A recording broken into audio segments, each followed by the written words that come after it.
안녕하십니까. 월간조선 권세진입니다. 네, 안녕하십니까. 월간조선 정광석입니다.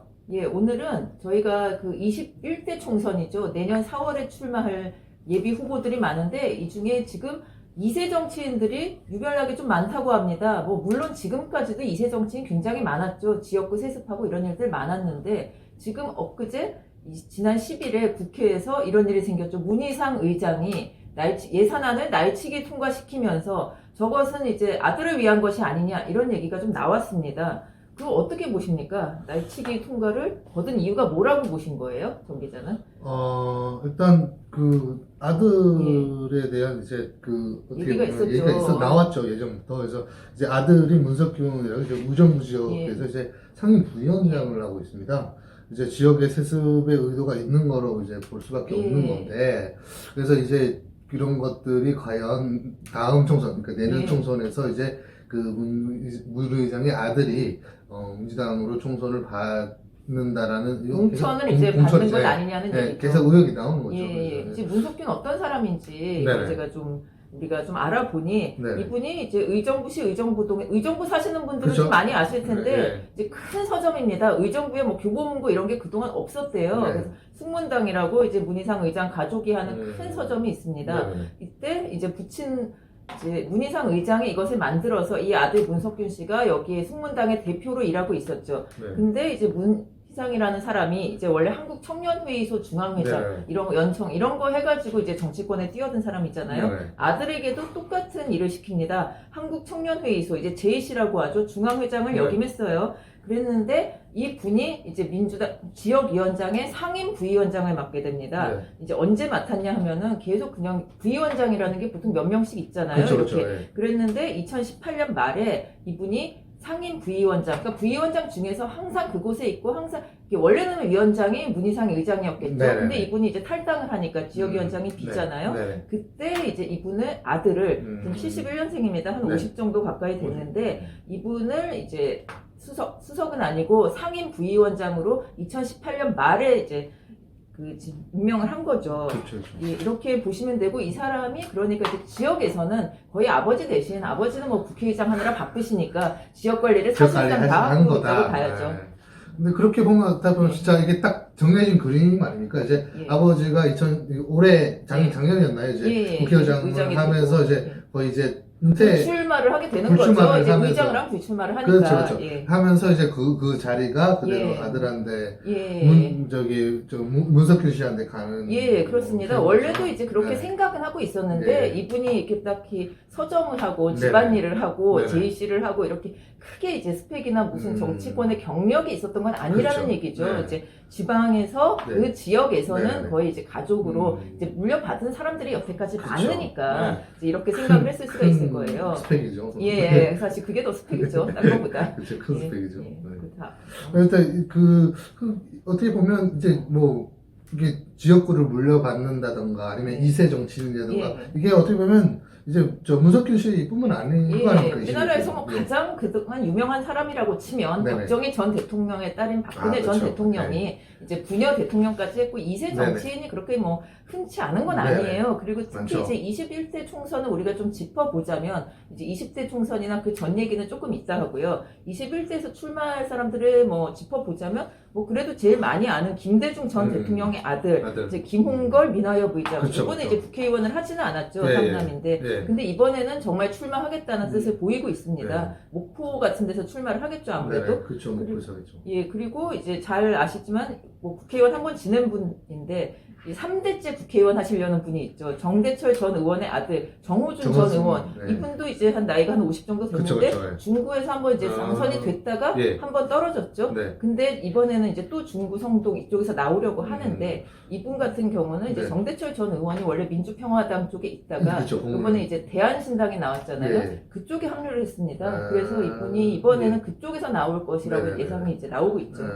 정호주 씨 같은 경우에는 지난 17년, 18년 그때 이제 바른미래당 그때는 바른미래당 서울 그쪽으로 나왔고요. 그때는 이제 이 호남계 의원들이 바른미래당하고 이제 국민의당이었으니까 국민의당이 바른정당하고 합치면서 그쪽으로 가서 이 정호준 전 의원은 당연히 아버지의 후광을 입고 이 지역에서는 굉장히 뭐 이제 잘 나가던 분이었죠. 그래서 이번에도 또 아직 나이도 뭐 젊은 편이니까 다시 한번 이제 저걸 할 걸로 보이고요. 근데 요번에 이제 저희가 주목할 분은 이제 문석균 씨처럼 처음 이번에 출마하시는 분들, 그러니까 정말 여야 중진급들, 이제 좀 웬만하면 아버지들이 이제 정치를 하려고 그러면 아버지들 이미 다 은퇴하신 분들이 되게 많아요. 그쵸, 이제 나이가 그쵸, 많은데 아직도 약간 영향력이 있는 이 중진의 아들들이 이번에 출마하실 어떻게 보면 이제 김대중 뭐 돌아가신 했지만 김대중 전 예. 대통령의 아들이라든가 여기 이제 뭐 정대철 전 의원의 아들이라든가 근데 어떻게 보면 지금 이게 나온 거 보니까 거의 민주당 쪽 진보 진영 쪽만 나와 있는데 혹시 아직까지는 그렇습니다만 한국당 쪽은 없나요? 예, 아무래도 많죠. 그러니까 이제부터 막 뛰어든 사람들이 많은데 저희가 이제 가끔 뭐 TV에서 볼 수 있는 권성주 바른미래당 대변인이 있습니다.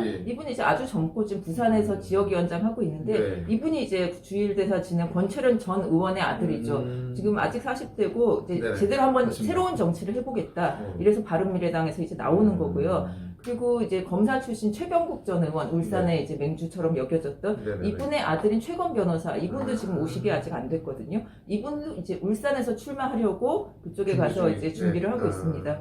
그리고 이제 얼마 전에 그 82년생 김지영 때문에 더불어민주당의 청년 대변인이 뭐 김지영만 아프냐, 남자들도 아프다 이런 얘기해서 좀 문제가 됐었던 적이 있지 않습니까? 이분이 이제 청년 대변인 오디션에서 나온 분인데 장종화 청년 대변인이라고 이분은 이제 또 여기도 그 중진급이죠. 장영달 전 민주당 의원의 아들입니다. 그리고 이제 여기까지는 그렇고 지금 이번에 지역구에서 새로 출마할 또 2세가 바른미래당의 지금 20대 국회의원 최연소 의원이에요. 바른미래당 이제 비례대표 김수민 의원. 이 여성 의원이 아버지가 전 신한국당 비례대표를 지낸 이제 김영규 씨고요. 이분은 이제 비례대표였지만 이번에는 충북 고향인 청원 가서 출마를 내가 지역구로 출마하겠다. 지역구 굉장히 바쁜 걸로 보입니다. 네, 어떻게 보면 이제 그런 것들이 참 많은데, 근데 어떻게 보면 20대 국회도 2세 정치 이렇게 많았던 걸로 기억하는데, 지역구 세습 케이스가 어떻게 봤나요? 이거는 아까는 이제 여권이라고 얘기했는데, 지금 지역구 세습은 지금의 야권 의원들이 굉장히 많이 했습니다. 그래서 새롭지가 않을 정도로 한번 이제 좀 짚어보죠. 20대 현역 국회의원만 좀 보자고 하고. 지금 요번에 불출마 선언했지만 부산의 김세연 전 여의도 연구원장 이분도 이제 지역 유지 아닙니까 아버지가 그리고 그렇죠. 이제 우리공화당 해가지고 나간 홍문종 의원 이분이야말로 의정부의 유지였죠. 경민 학원 학교 법인을 다 가지고 있고 오랫동안 이제 그대로 물려받은 거예요 이분들은. 그리고 남경필 전 경기도지사도 수원에서 남평우 전 의원의 뭐 여러 가지 뭐 재력이라든가 정치력이라든가 다 받은 거고 서울에도 있습니다. 강남 갑의 이종구 의원 같은 경우는 이분도 이제 전 부친인 이중재 전 의원이 그 지역을 굉장히 오랫동안 갈고 닦았던 분이고 뭐 다 아시겠지만 부산 장재원 의원 이런 분들은 그대로 그 지역구를 물려받은 거예요. 그래서 그렇게 어렵지 않게 거기도 이제 다 좋은 그 당 입장에선 좋은 지역들 아닙니까? 그래서 하나도 어렵지 않게 이제 들어온 것이 아닐까. 근데 뭐 꼭 야권에만 있는 것도 아니고 민주당에도 많죠. 김상현 전 의원 아들 이제 서대문의 김영호 의원, 그 노웅래 의원, 뭐 노승환 전 의원이 마포 다 갈고 닦아놨고 그리고 뭐 미래당에서는 유승민 의원이 이제 유수호 전 의원의 그곳에 뭐 사실상 물려받은 거고 이제 뭐 그러니까 공화당은 아까 말씀드렸지만 이런 분들이 이제 20대에서는 정말로 지금 벌써 이런 분들이 다 한 재선 3선 4선 이래요. 지금까지 이 2세 정치인들이 굉장히 이런 것에 대해서 우리 정서가 그렇게 나쁘지 않았다는 얘기죠. 그 지역에선 괜찮았던 거예요. 근데 어떻게 보면 이제 뭐 이제 물론 그런 것도 있겠습니다만은 아버지가 잘한 덕도 있겠지만 그래도 이렇게 뭐 아버지의 후광이 가장 큰 거죠. 이제 본인이 2, 3 재선 뭐 3선 할 정도면 이게 왜 그러냐면 세습이라고 이제 말을 하면 그렇게 지금 시대에는 좀 안 맞죠. 안 맞는데 지역구를 이제 오랫동안 사실 이게 약간 지역에서 투표를 하는 행태가 우리 지역에 잘해주면 제일 좋은 거 아니겠습니까? 그렇기 때문에 표심이 저 아버지가 우리 지역에 뭐 큰 사고 안 치고 그냥 여태까지 갔으면 그 아들도 그 밑에서 알면서 이제 지역 구민들의 심정을 잘 알잖아요. 뭘 해줘야 될지, 네. 뭐 우리의 수건 사업이 무엇인지 이렇게 안단 말이에요.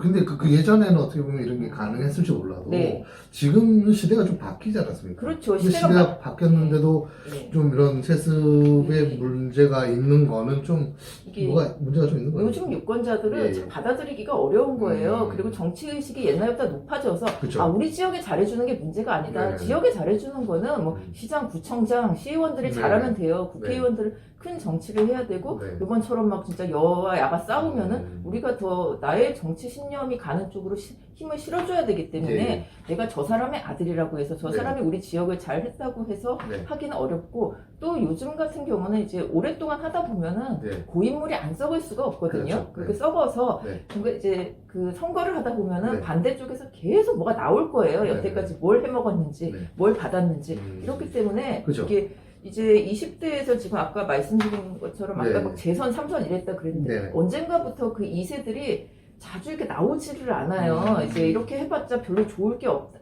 최근 한 10년 정도에는 막 새롭게 뛰어드는 그 신인들, 네. 2세 신인들이 그렇게 많지는 않았던 것 같은데 요즘 이제 그 민주당이나 한국당이나 다 이제 물갈이 하자. 그 청년 대변인 뽑고 이제 30대 당협위원장, 지역위원장 뽑고 이러고 있지 않습니까? 이러면서 조금 나오는 건 있어요. 근데 이제 아까 말씀드린 이 세습을 하다 보면은 이제 그 지역 입장에서는 2세, 거기다 좀 똑똑해 보이는 2세 이런 게 이제 좀 괜찮아 보일 수도 있고 그렇죠. 그리고 당에서 공천을 줄 때도 아 지역에서 확실하면은 괜찮다 싶은 이런 경우도 있거든요. 그랬는데 이제 약점은 만약에 그 이제 아까 말씀드린 것처럼 고인물일 수도 있고 반대편에 이제 다른 후보가 공천을 받고 싶거나 경쟁을 해요. 근데 대부분 정치 신인들이라는 사람들은 좀 스펙도 많고 해놓은 일도 많고 영입 인사거나 낙하산이거나 아니면 전략 공천이거나 이게 뭔가 다 있어야 공천을 받는데 이분들은 그런 거에서 조금 약한 경우가 많죠. 스펙 같은 게. 뭐 아까 말씀하셨지만 그게 스펙이죠. 아버지가 이 지역을 잘 닦아놓은 게 정말 제일 큰 스펙이긴 한데 요즘 시대하고는 좀 안 맞는 것이 아닌가. 근데 이게 참 이런 말씀 지금 갑자기 떠오르는데 이런 말씀 드리는 건 좀 그렇지만 이제 남북이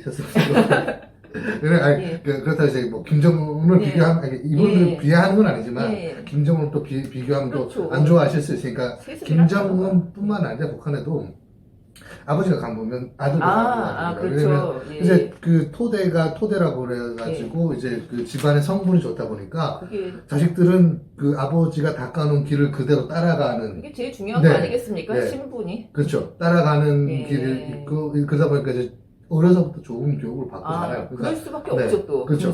그러다 보니까 이제 뭐 김일성 종합대학이라든가 이제 가서 이제 하면 스포이도 좋고 또 다 당이나 이런 직업도 좋아지고 뛰어들어서 그런 북한에서 그런 걸 좀 많이 보면서 자랐을 거 아니에요. 아버지가 뭐 당원이라든가 뭐 잘 나가는 분이다 이렇게 하면은 아니 교육도 진짜 좋은 걸 받을 수밖에 없는 일이니까. 근데 이런 세습이란 거는 정말 이제 현대 사회에서는 있어서는 원래는 안 되는 거죠. 지금 뭐 조국 사태 이후로 우리가 맨날 그 특혜 뭐 입시 특혜, 채용 특혜 이런 걸 얘기하지만 이런 건 좀 이제 지양해야 되는 점이 아닌가. 그리고 또 중요한 거는 이제 공천 얘기잖아요.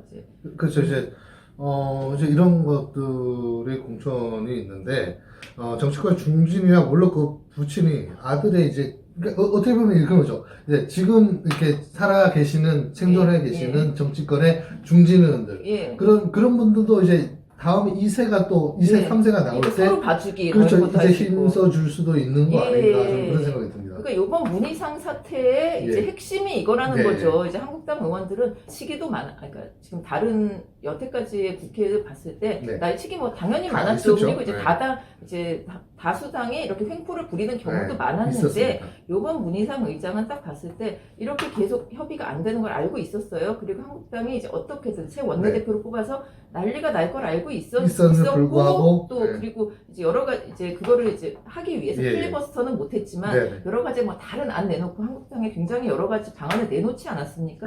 그랬는데도 불구하고 문희상 의장은 딱딱 치고 이거는 안 받아줄 거다. 한국당 이쪽은 안 받아주고 이렇게 일사천리로 진행을 해서 이 10일 저녁에 했는데 28분 만에 투표하고 개의하고 그러니까 개의를 하고 28분 만에 모든 게 다 끝났어요. 이거는 목표가 있는 것 아니냐.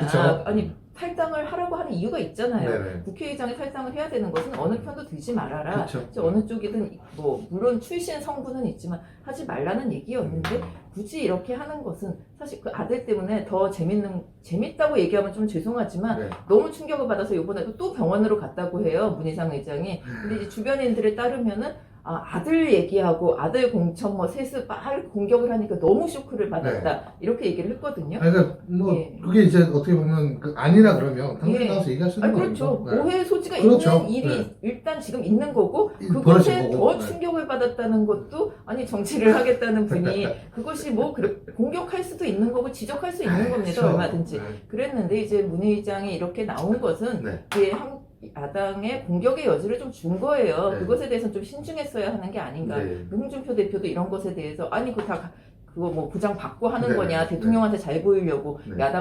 여당한테 잘 보이려고 뭐 이런 얘기가 계속 나오니까 그렇죠. 우리가 그 2세 정치인들에 대해서는 좀 더 냉정하게 내 지역이 이랬다 저랬다라는 것보다 그 아버지가 어땠다라는 것보다 그 정치인을 좀 제대로 보고 그쵸. 판단하는 네. 계기가 돼야 되지 않을까 그랬습니다. 네, 오늘 여기까지 하겠습니다. 네, 고맙습니다. 감사합니다.